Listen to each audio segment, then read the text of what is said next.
Good morning, it's Christine Hollinden, principal and founder of Hollinden, thanking you for tuning in to part 4 of our 5-part series on the current state of search.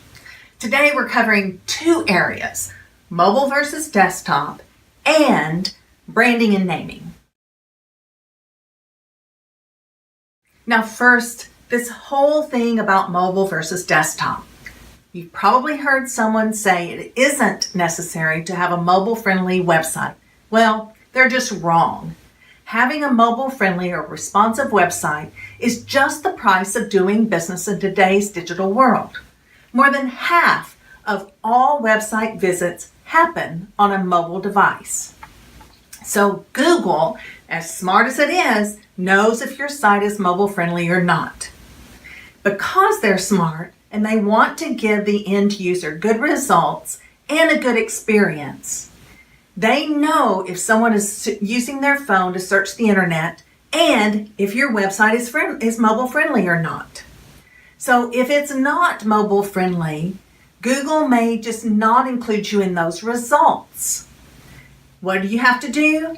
Review your website, make sure it's mobile friendly, or you could be missing out. The second is brands and naming. This is another big change at Google.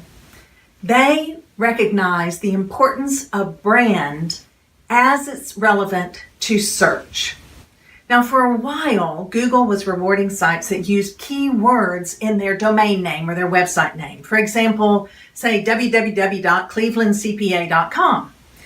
Now, Google realized that in marketing, people were really looking for specific kind of companies. They wanted to know the brand, and they realized the importance of that. So now, if you search for, say, Cleveland CPA firm, your results will be filled with brand names of various firms in that area. And the same goes regardless of the geographic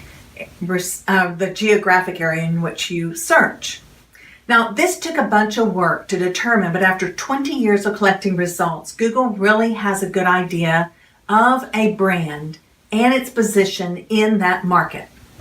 So you should continually strive to be consistent in the way that you use your brand and your naming online. Now, I'm talk about this because a lot of firms have shortcuts or maybe use initials when they talk about their brand. So one part they might spell it out, and throughout the rest of the site they might use their initials or a shortened version of their name. Be consistent. Pick one way that you're going to talk about your firm and write it that way every single time, over and over and over again. Now, before I leave you, I want to touch on one other intricacy of search. Did you know that if you and I both search the same key phrase, that we'll probably get different results? Google knows you and knows where you're located. It knows your search history and sites you frequently visit. So it's kind of like Amazon and trying to make recommendations.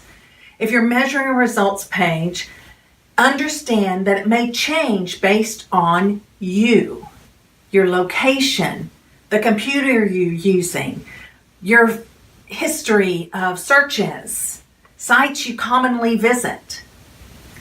Now, so if you search your competitor every day or search your own firm every day, it may stay toward the top of the search results, but they may not give you a good idea of what's happening in the real world.